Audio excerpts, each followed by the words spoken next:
What's up, comic book fans? Pete here from Comic Books Transformed, where me and my good friend over there of 23 possible years, Brian Corshair, we discuss comics that have been adapted into movies and streaming shows. Now, Star Wars has been a movie, it's been a TV show, it's been a cartoon, it's been all these different things. So we can go ahead and cover Star Wars Visions. We're up to Star Wars Visions Season 2. We're going through all three seasons. So, Brian, my first question to you out the bat is, we've watched two seasons now. Which one have you liked better, season 1 or season 2? Oh, this is tough. And I was afraid you were going to ask me this question. I don't know how to answer it yet. I do like this season. I think I probably would say I like season 1 better. Although season 1 was very heavily loaded around Jedi and Sith and Kyber crystals. And there's a significant amount different about this season, which I wanted to see. But and although I really did like, I didn't really dislike too many here. Yeah. I don't think I liked as many a lot either. So I feel like everything ended up, with the exception of a few, ended up being a little more middle of the road for me. Oh man, Brian, you and I are like always so similar in the way that we view things. I could actually say the exact same thing. I think for this, they broadened like the companies or whatever, like the where they were getting their stories from, right? So they, it seems like they were kind of focused more on like Eastern Asian companies and stuff the first time around, and then they kind of expanded it, and it's from all over the world now. And there's different like studios and like styles of animation that I recognized. But I couldn't tell you the names of the fucking studios. I'm just like, oh, okay, that's like Wallace and Gromit right there. Yeah, like I feel like a lot of the times I pigeonholed shows it with a line like, oh, this is blank with Star Wars. That very much was Wallace and Gromit with the Star Wars. Right. So I mean, like, I should have done some more research into the various studios and stuff. I know the first time around when we were discussing this, you actually knew some of the studios. Do you know any of the creative talent behind any of these? Nope. Not one. All right, great. We're going to give a very informed review, I guess, of this. So for first time around, we just basically went episode by episode, and our criteria for when we were rating these was like, would you want to see more of this particular story or this like style? Would you want to see more of this, or are you okay with what you saw? And so there's 9 of these episodes. Do you want to just kind of jump right into them and start talking about them? Yeah, one thing though. So I want to say that I finally know after watching all these 9 episodes, I noticed that the background on Disney Plus has various characters on it, and I'm assuming those are all representations of season 3 because I saw no representation of any characters here. So that means they are going to go back to some episode 1 characters and series in season 3, which I'm excited about. Oh yeah. The way Disney Plus works, most streaming services, like once an episode finishes, they start showing you the next one. When we got up to season 3, like the very first thing that was the dual. Oh yeah, that's right. You're right. I saw the dual payback. You're right. I completely forgot about that. Yeah. But there's no like sequels in these 9 episodes. But I just was like so fucking happy that they just did different studios, different takes. One of the things that we said in our first review was like every single installment was about the Jedi or the Sith. And you were saying that you wanted there to be like maybe one that didn't have to do with the Jedi at all. So we do get at least one of those in these 9. There's a couple that don't have any Jedi. I mean, the Force is kind of present in a lot of them, but no like hard Jedi versus Sith in every single one, which I appreciate. Yeah, right. I think there's 2. No. There's 3. We'll get to them. Yeah, we'll get there. So let's fucking do this. The first one, I just loved the fucking animation. I just loved the way that this one looked. I'm talking about the first episode, which is called Sith. And that one, I kind of want to know what you thought about it. I did like this one. I don't think this one stood out to me as much as, let's say, like the Duel did from season 1. I did really like the art style. I like the idea of the painting stuff, but I did feel it was a little shallow, like a little faux deep. And I didn't think it was like it was trying to have more substance than it actually had. So I did enjoy it though. It really looked beautiful, honestly. But Yeah. I didn't think I would care if I saw it again or not. Yeah. No, yeah, I kind of feel the same way. Like the story is complete by itself. I don't need like a continuation of it. And you're right, it is kind of shallow. I think it is about like just how good it looks, and a lot of it is sort of abstract looking. Like you have a Sith, she's basically a Sith who has like left her order and is just trying to be on her own. And the beginning of it, she's in this space where she's doing artwork, but it almost feels like the holodeck in Star Trek, where there's like just like open space around you, or like in the Matrix when they have that kind of like loading area. Yeah. And I liked that she was doing stuff with paint, and then essentially because she's connected to the dark side, all the colors turned black. I really like that aspect. What do you think of like the design of like the characters and especially the bad guys? I thought they looked interesting. I also I did like how the everything she touched was dark, was kind of related to the darkness or bled into darkness. And I really like the overall message of the light and the dark are kind of in everybody and a part of you, and how she embraces it. I honestly am not really remembering what the villains looked like in this, Oh, because I watched this is the first one I watched. It was a couple days ago now, so I remember the main character and yeah. her little robot, but I don't remember what the Sith. I mean, I remember there was a Sith guy and like two, like, were they robots? Yeah, they were robots. Yeah. Yeah. But that's all I remember. Well, shit, man. Like, the Sith in this one, I think, doesn't stand out as much as the Sith in Journey to the Dark Head, which we'll get Okay. to that one. That's episode 5. But I don't know. I couldn't even describe to you right now on the spot like exactly what he looked like, but I just remember him being kind of like menacing, and I liked his voice too. In a lot of these, I don't recognize the voice actors, and I didn't recognize anyone in this first one. But I just remember that like everything looked cool in this this It did. one. Yeah, everything did look cool. And I also did not recognize many voice actors in anything here, if at all, because I Yeah, didn't make yeah. any notes about any of it. So, Well, okay, so that's actually a good transition into the second one. You're basically saying that you liked this one, but you're okay with just seeing this and then not wanting to see more. yeah, I gave this like a 7 out of 10, sort of. Okay, okay. Yeah, all right. You know what? I'm going to give it that same fucking ranking too. I think that's a good one. All right, so here's the transition. I actually remember what the Sith looks like in this next one. And I do remember, I do know the one voice actor from this. So, Angelica Houston, right? yes, Yes. unmistakable. Absolutely, absolutely. So, I mean, that's kind of a spoiler for this episode. The spoilers throughout, guys. You got to know, spoilers for every episode. But this one's called Screecher's Reach. And, oh, God, just my lack of preparation is just going to clearly show through. But, like, I remember a couple years ago, there was this animated film from Ireland that was a big hit, and it was nominated for like the Oscar for best foreign film or something like that, or Okay. best animated film. Do you have any idea what I'm talking about? It was an animation similar to this. Yes, yes. No, I don't. Then I am like almost 99% certain it is that same company because it looks just like it. interesting. I sort of got like a Gennady Tartakovsky sort of vibe from the animation. Yes, I agree with that too. Yeah. But I'm telling you, there was this one movie and it was like nominated for an Oscar and it was a big deal. I'm going to look it up after this. We'll probably text each other about it.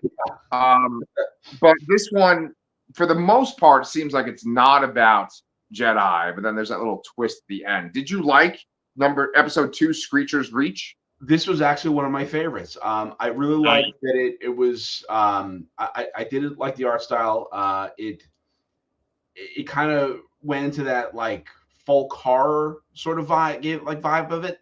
I found like it's just, the girl wants to go leave, and they're talking about this haunted place, and I guess it's got this kind of cryptid vibe from that like banshee creature, which ended up just being some crazy old Jedi lady. And Yes. I appreciated the twist here is that this girl just wants to she wants a better life. She wants to get away from whatever like work camp she's in here, and she wants to do something more with her life, and she has this urge to go do this thing, and we don't know why. And we find out that it was a test to become a Sith apprentice, and from this very motherly sounding Angelica Houston Jedi, or Sith, I should say. So, Right. I just really like the whole thing here. And this was when I'm like, okay, this is still Jedi stuff, but it was a different approach to anything we saw in that first season. Yeah. It's funny because you said folk horror, but I thought you said full car. And I'm like, what the fuck is he getting at? And then I was thinking about the movie Cars, and I'm like, no, it has nothing to do with that at all. No, you didn't see Lightning McQueen in there? Yeah. Well, that would have been really weird, right? I mean, they are owned by Disney, right? But you mentioned that Sith woman that they thought was like a banshee or like was a monster in this cave. Like I thought her screaming was kind of unsettling. Yeah, it absolutely was. It was pretty terrifying looking. So that's why I appreciated that it sort of leaned into horror a little bit. You don't really see that all that often with Star Wars, and I appreciated it. Totally agree. Yeah. Our channel's called Comic Books Transformed. We don't really talk about the actual comic books themselves that much, but Star Wars does lean into horror sometimes. Not as much as you'd think, though. There's like a whole series of like stormtroopers that are like zombies. I think it's called like Death Troopers. And that's like a novel series. I know they kind of like borrowed from that when they were making the Ahsoka season that just came out. And then there also is like a comic that comes out like every year around Halloween. It's called like Tales from Darth Vader's Castle, and it's like kind of like a Star Wars horror anthology comic too. I've never heard of that actually. The one thing I thought of when I thought of Star Wars horror was the N64 game Shadows of the Empire. There was this level where you're in the sewers and there's this creature in the water. It scared the shit out of me when I was a kid. Well, I wasn't a kid. I was probably like, I don't know, 15. No, yeah. I remember when that fucking came out. You could go as Dash Rendar, right? Dash Rendar, yeah. Yeah. I know that game was actually kind of difficult, right? Was very hard, yeah. Yeah. That's what she said. All right. So anyway, the next wait. So would you want to see more of this? Like you want to see that girl? I absolutely would. Yeah, I really want to see more of this. I gave this a 9 out of 10. This was the highest rating I gave for anything. This was one of my top ones, I would say, out of the season. All right. I think I might rank it a little bit lower. I think I didn't enjoy it as much as you did. I'd give it maybe an 8 out of 10. But I definitely would actually like to see more of this. I like the idea of like Angelica Houston's Sith being the master to this girl and just sort of training her. I'd actually would like to see more of that. Yeah, absolutely. Boom. All right. So the next one is In the Stars, and that one has a very distinct look to it too. It's weird because a few of these look like they're like stop motion animation. I wrote the same thing down. Like, is this stop motion or is this like some kind of CG fake out of stop motion? Yeah, I mean, I should have done even a like 5-minute amount of research for this recording, but I don't think that this one was stop motion. Actually, the Wallace and Gromit looking one might be. Yeah, you know what? I don't know if any of them actually are, because I have no idea how to animate these things. I mean, like, I think back at like South Park and how South Park used to be like literal cardboard cutouts, and now it's all CG anyway. So it's. I did look this up a little bit to see if it was stop motion or not, and I didn't really get a clear answer. So I'm not. I think it was probably CG, but it's not like blatantly written out anywhere that I could easily find saying, "Yeah, this was stop motion animation." More maybe my opinions on it rather than any facts on it, I guess. Okay. Well, maybe Mike Bongiorno can give us an answer to that. He commented a lot on our last recording, and he's a big fan of this series. So if he knows, maybe he'll send me a text, or we'll see in the comments. But what did you think of this one? I liked it. I think I rated this a little bit lower compared to those, but I gave it like a 6. So essentially, this is the two sisters, and this is the two sisters, and the Empire's kind of come and like ravage their planet for resources. I had the thought watching this is like, why wasn't this deep foliated substrate calcite? Because I would have just laughed at it from Andor. Shit. Yeah, yeah, I didn't even think of that. I think this might have come out before I think season two of that. it definitely came out before season 2 of Andor, but it just would have been funny to me if it was. But Right. basically, the Empire is coming here and just for their water resource. I did like. I did think it looked good. I like the kind of theme that their mother and village passed away fighting the Empire, and they were presented with the same kind of challenge with that ATST coming up, but they were able to defeat it this time instead. So I enjoyed it, but and again, no Jedi, just a little bit of Force here. But I did give this a 6 out of 10 overall. Yeah. Yeah, Maybe I would bump give it it up a little bit. Yeah, I would give it a 6 out of 10 as well. And I was kind of happy because I did recognize a voice here when I was watching it. The Imperial Commander woman that's on the base, that's Kate Dickey. I don't know if you know who that is at all. Wait, does she look like her character looked? Sort of. I think so. Yeah, yeah, yeah. I think I do know who it is then. Yeah. So I mean, she's an actress that is always usually like a supporting role in like big things that you might know. Like probably the first thing you'll recognize her from is she's Kat Stark's sister. So she's like a Tully, the one that Oh, yep. I 100%. Yes, I definitely know who she is. Yes. with the moon door and the breastfeeding. I mean, she's in a ton of things. She's in like Prometheus. There's actually this really fucking awesome show on Netflix called Department Q. You get a chance, she's one of the characters on that. That's a good show. But yeah, fucking 3 down. We already kind of rated these. Let's jump on to number 4, which is I Am Your Mother. That's the Wallace and Gromit looking one. You know that fucking the actor that played Wedge Antilles actually is Wedge Antilles in this No episode? way. Yeah. Oh, that's awesome. Dennis, Makes me like it even more. yeah, I do yeah. like this Dennis, one a lot. I've never really had an affinity to Wallace and Gromit. I've never really even seen much of it, but I did enjoy this. It's very lighthearted. I did appreciate that Wedge Antilles was in there and kind of like a goofy character. I like the message of the mother and the daughter. And while it was a very cliche story, the poor daughter is embarrassed of her family, and they kind of come together to show up the rich snooty folks. yeah. But I liked it. I thought it looked really charming. I really appreciated all the details in the background, and I guess there's not really much more to see here, but Yeah. I really did like this one a lot. And I think it was an 8 overall. Okay. Brian, I mean, honestly, this is a pretty easy recording because you're essentially just saying what I would say. And I'm like, yes, I agree. Good point. I mean, I would give it a 7 out of 10. I once again wasn't as charmed by it as you were, but it was still fun. I like the idea. I mean, especially this one is like, there's no fucking Jedi in this at all. No. And I also like Star Wars when there's no fucking Jedi whatsoever at all, like Andor style. I mean, I know you like that as well, but there's a whole bunch of like Rogue Squadron books with Wedge Antilles as like the main character and a whole bunch of pilots. I love that shit. I eat that shit up. I you know, like, and then the fucking Twilight girl in it, she kind of reminded me of that Twilight character from Rebels, who was also in Ahsoka. Do you know Yes. that one's name? Wait, isn't that Mary Elizabeth Winstead. yeah, Hera? Hera, Yeah. yeah. I mean, she looked just like Hera, but like she's obviously like too young because it's like post. Yeah, the definitely rebellion. not Hera. I don't think it's Hera there, but and you actually cursed there, and I know we curse often on this show, but that reminded me that there was a joke in this where they replaced a Wookiee scream with a curse word that I appreciated because I wasn't expecting it.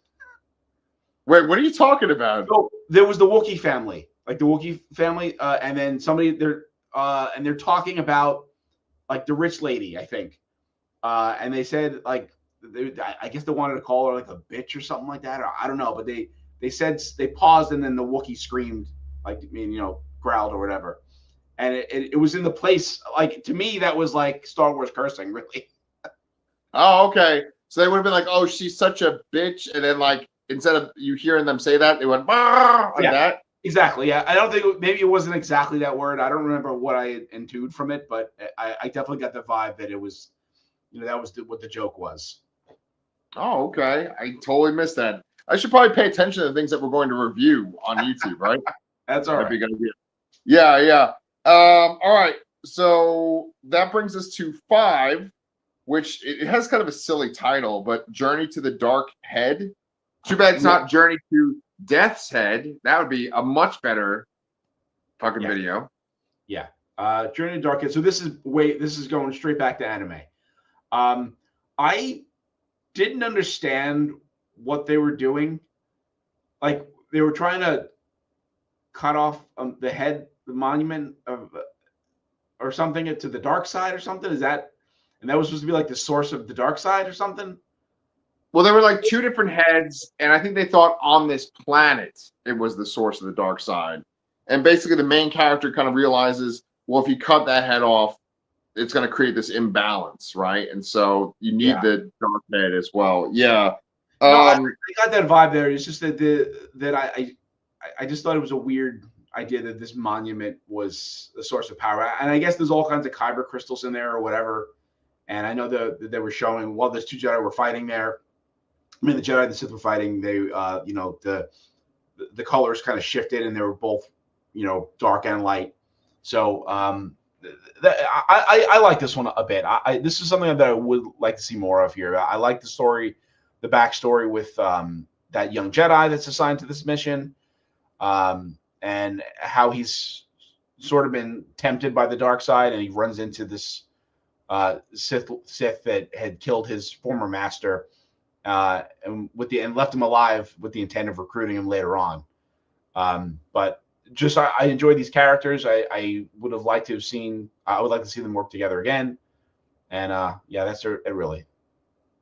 yeah, this one like really leaves off like they want you to want more, right? Because they're sitting there and like, oh, I could use a pilot, and it like it's just the 2 of them kind of walking off in the distance at the very end of the episode. I would say for me, I guess like I would like those 2 characters. One of the things I kept saying in our first review was that I would almost like if they took characters from these various stories and then like put them into some kind of bigger epic where you could kind of see them interacting with each other. And I'd be really happy if you took these 2 characters and like paired them up with some of the characters from the first season too, Yeah, that would be interesting. Yeah, or some kind of crossover between them. That would be interesting. Absolutely. But it's hard. I mean, sometimes you can pigeonhole what era it's in by like what type of stormtrooper you see and things like that, or what they're talking Right. about.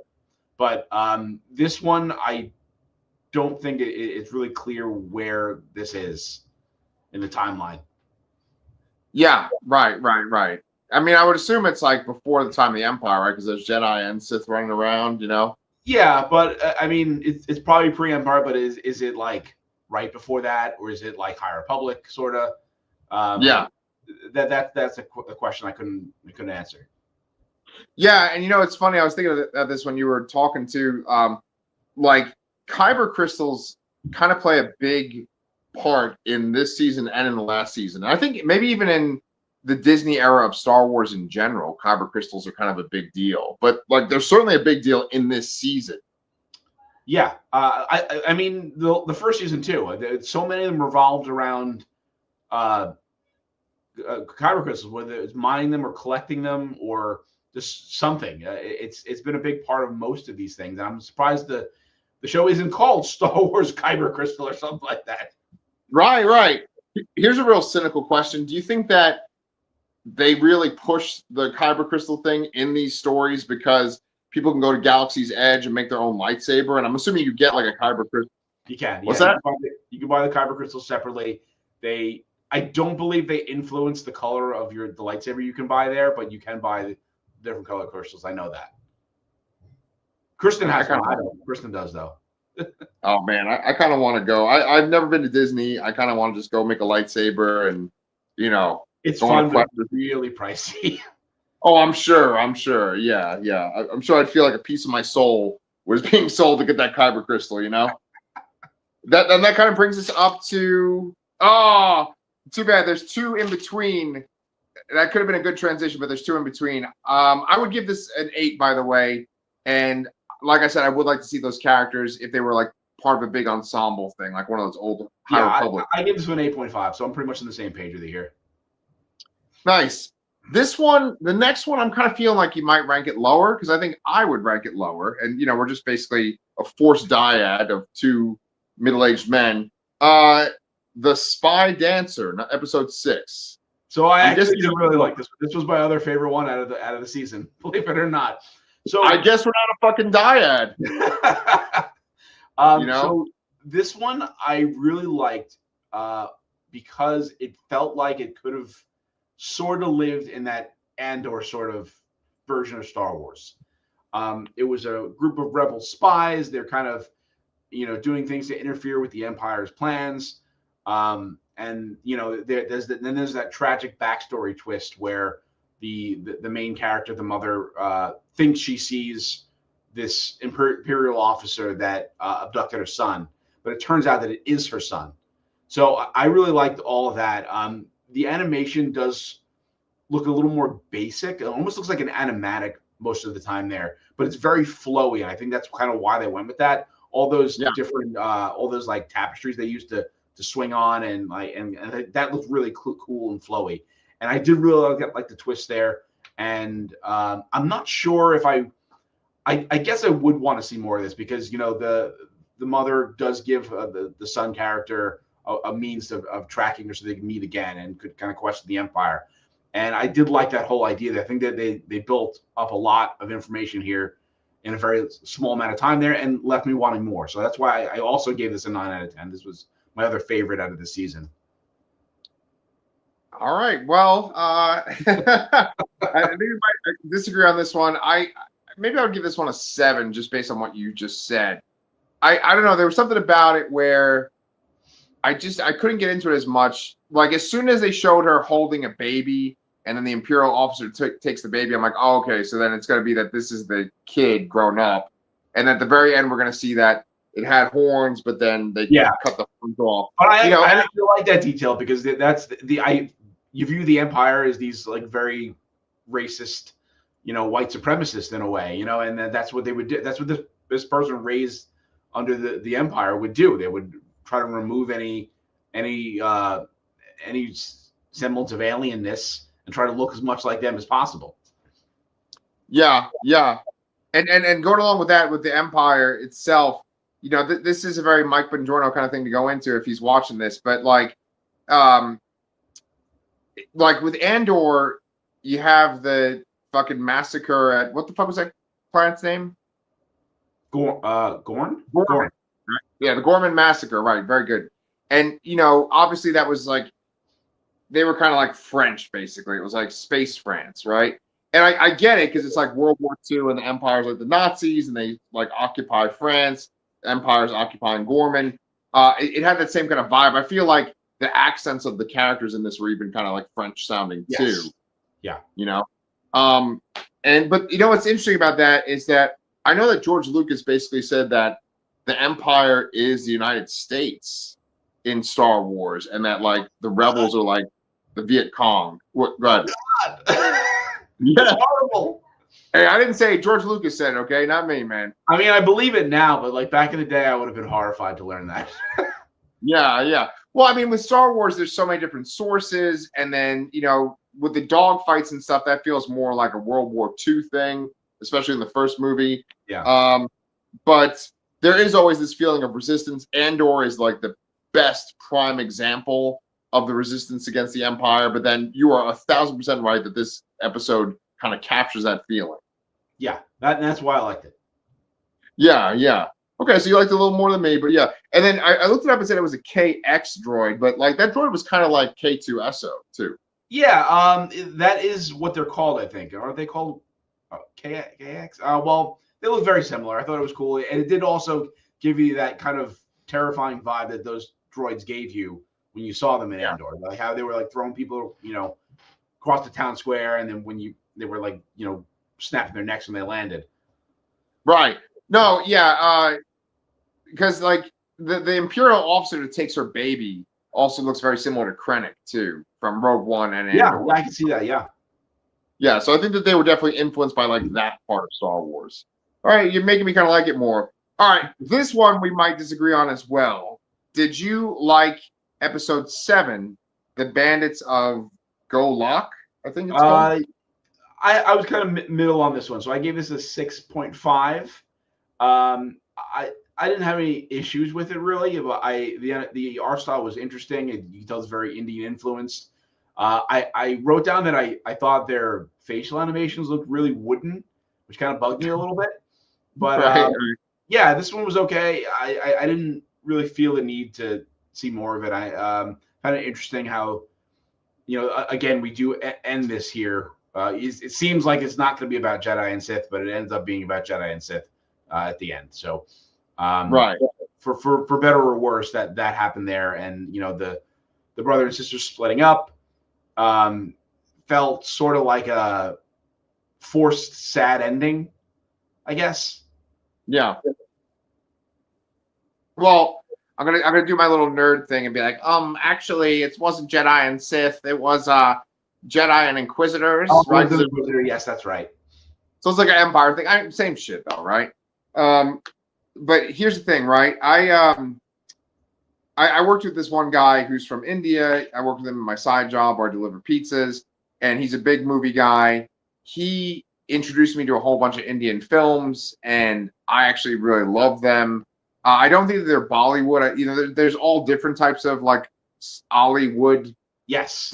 Indian movies. So it's like one of the genres, but it's like a genre where it's like heavy on the action and machismo. One of my favorite ones was like Devara. My favorite one was Pushpa.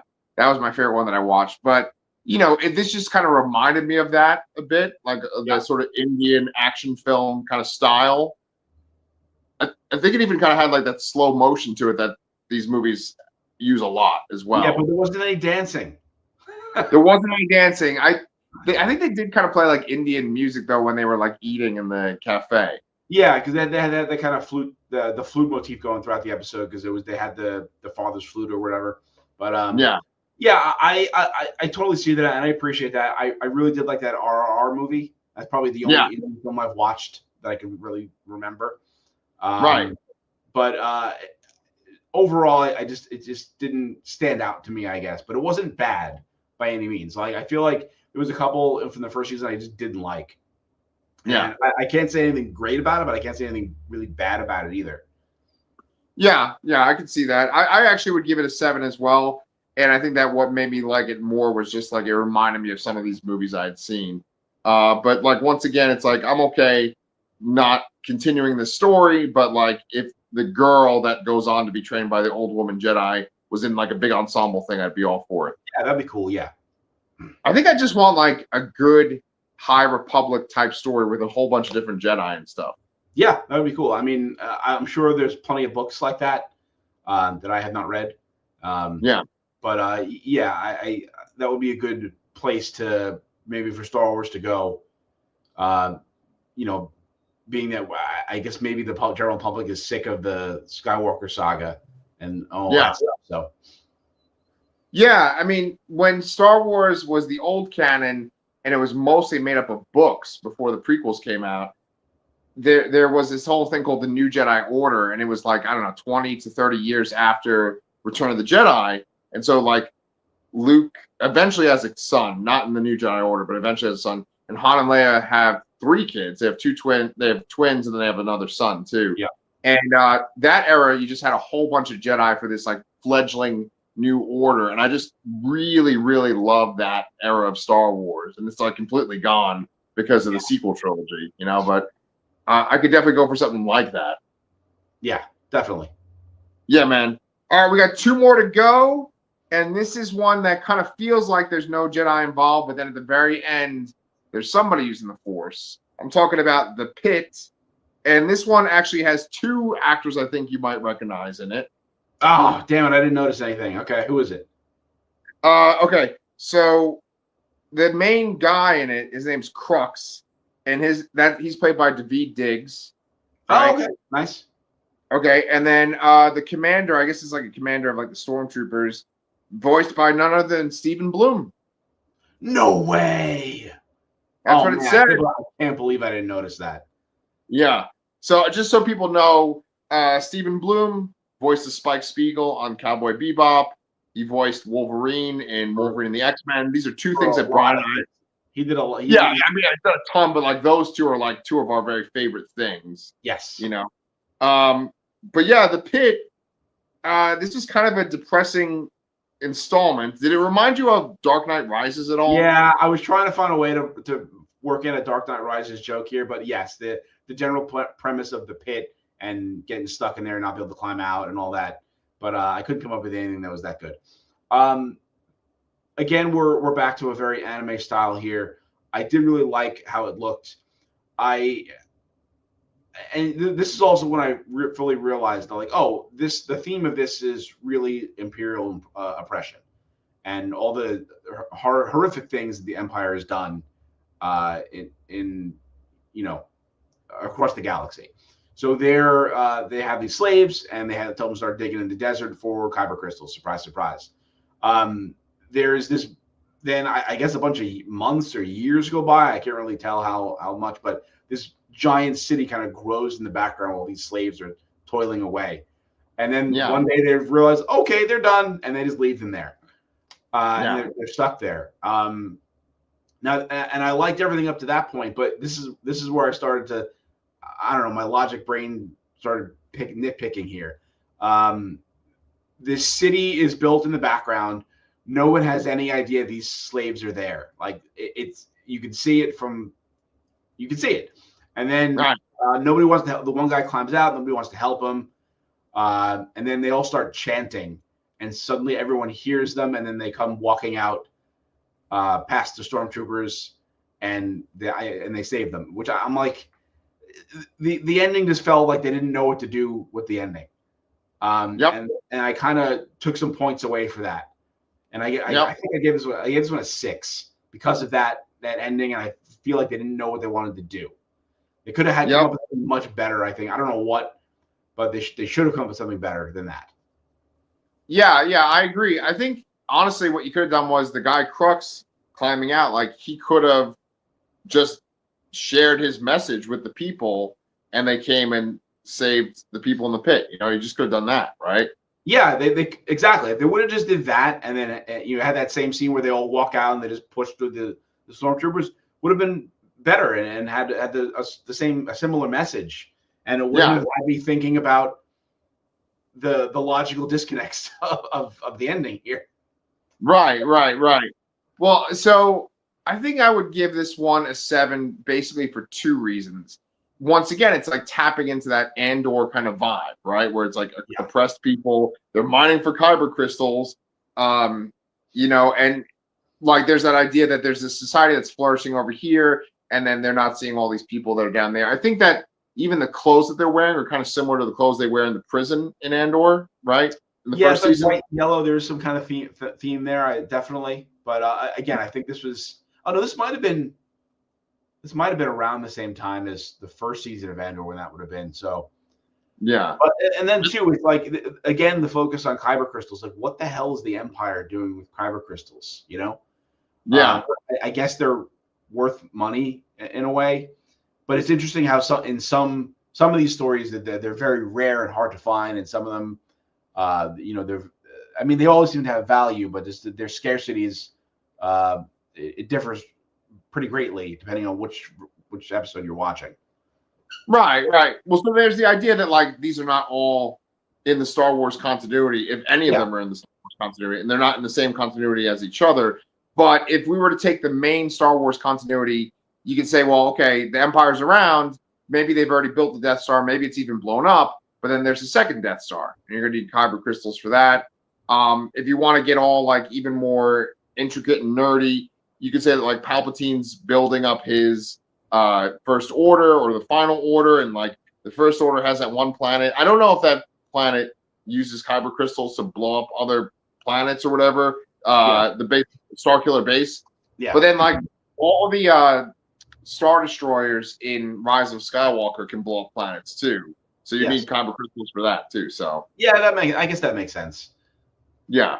But speaking of kyber crystals, the other thing I liked about this episode was that the sister of Crux, at the very end, we've seen that she's smuggled out a piece of kyber crystal from the pit, and like she's holding it in her hand, and it's like the Force. She's using the Force. It like stands up on its end, and it's like red, I think, or maybe it's not red. It might be like black or something, but it turns blue, and I really liked that. Yeah, and that kind of leads into the final episode here too. Awu's song. Ow song, yes, yes, yes.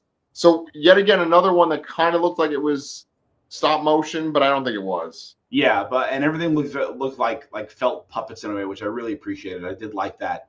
Yeah. How it looked a lot. But again, this one here, I also had some like kind of mixed messaging or mixed logic, I guess. Okay. So this girl, this fuzzy little girl, lives in this kyber mining village in a canyon, and she's not allowed to sing because her voice is amplified by the kyber crystals, which are all red. And then she sings and destroys something, but then she sings and fixes everything. So, okay. Yeah. Right. And No, then, I get it. I take her away because she can purify kyber crystals. So Yeah. I gave this a 7 out of 10, but that really is largely boosted by how much I liked how it looked. Yeah. Okay. Well, I would give it a 7 out of 10 as well. There is a person you might recognize in this one. The Jedi in it, her name is Kratu, I believe. And that's Cynthia Erivo from, Wicked. No way. So Yeah. I have a greater appreciation of her now. I don't really. I've never seen Wicked. I don't think I've seen her in anything. But she, believe it or not, has an Optimus Prime tattoo on her right arm. Fuck yeah. Well, is it the Autobot symbol or it's like Optimus Prime? It's literally Optimus Prime on. And I saw a post about this. I'm like, this is fucking bullshit. There's no way. And I looked up one morning, looked up so many pictures of Cynthia Erivo, and I'm very confident that it's actually real because it was on a magazine cover somewhere. I don't remember. It was like one of those modeling magazines. I don't know what it was, but yeah, it's like her right bicep. There's a full Optimus Prime on her arm. Well, I know you're gonna fucking send me a text of that when we're done with this recording. Yes, I you know what? I think I wrote it. I wrote one up one morning, but it was like 5 a.m. for me. I'm like, I can't do this, and I just never sent it. You can send me texts of women's tattoos of Optimus Prime anytime you want, man. You got it. Yes. I was trying to think of a perverted joke, but I'm kind of fried. But let's talk about this episode for a second. It has a crawl in the beginning. I mean, I don't know if you would call it a crawl because the text doesn't like move up or down. Yeah. But it does have like text to explain the situation on this planet. That was actually one thing I really liked about this installment versus the last installment is that I think they got the idea you don't need to like bombard people with exposition in these shorts. Like just focus on the way that it looks and the feel. And I feel like they do that more in this season than they did in the previous season. Yeah, I agree. There probably was some more detail there, but I think also in that first one, I feel like there was more that I would have liked to see more of. And I feel like there's more. These are very closed. No, they're not closed off. Maybe there's less interesting to me that whether I want to see more of it or not. Yeah. Well, this one, like I said, I would give it like a 7 out of 10, and I am okay not seeing any more. I did like the art style. I was kind of wondering, like, I think for almost all of these, like, there's 9 of them. Maybe out of like 5 out of 9, I'd be like, okay, well, what studio made this? What else can I see that was made by them? Yeah, totally. Yeah, and I appreciated that a lot of them were very diverse studios. Like obviously there was an Indian company that made the Bandit Skolok. I believe there was a South American company that made the one with the two sisters. So they definitely reached out a lot further than just Asia for this season, and that was interesting to see.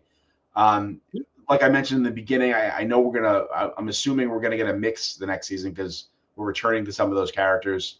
And a lot of the characters in the background of that splash image on Disney Plus is very anime looking. So just have to wait and see next week to see what we think about that one. Oh, and Brian, I guess my question is, are you going to go see Predator Badlands anytime soon? Oh, God damn it. So before we were doing this, I was talking about how my life is basically filled with bringing my son to ice hockey practice. So I will try to squeeze that in when I can. So I think I think I don't have any games on Sunday, so maybe I can see it on Sunday. Okay. No pressure. Yeah, no pressure whatsoever because, like, for my two channels, Comic Books Transformed and the Lastercast, they're like inverted. Like right now, Comic Books Transformed, there's nothing comic book related that's in the media right now for us to talk about. But then that's why we're reaching back for this older thing. In Lastercast, there's like a ton of stuff out right now, you know. Yeah. And Danny and I are covering it. Welcome to Derry. We're covering the Talamasca. There's Guillermo del Toro's Frankenstein, which we could talk about. There's this movie called Keeper. So like we can Frankenstein finally. Wait, what? What's that? I just watched Frankenstein finally. So. Oh, okay. I'm actually gonna watch it tonight. So nice. I'm looking forward to that. Yeah, man. So I mean, like, we'll get around to Predator Badlands at one point, but other than that, guys, we're gonna have Star Wars Visions ready for you next week for season 3. And once again, I can't make a perverted joke because we just talked about cartoons. So that's what you get tonight, guys. We'll see you guys next week. Bye.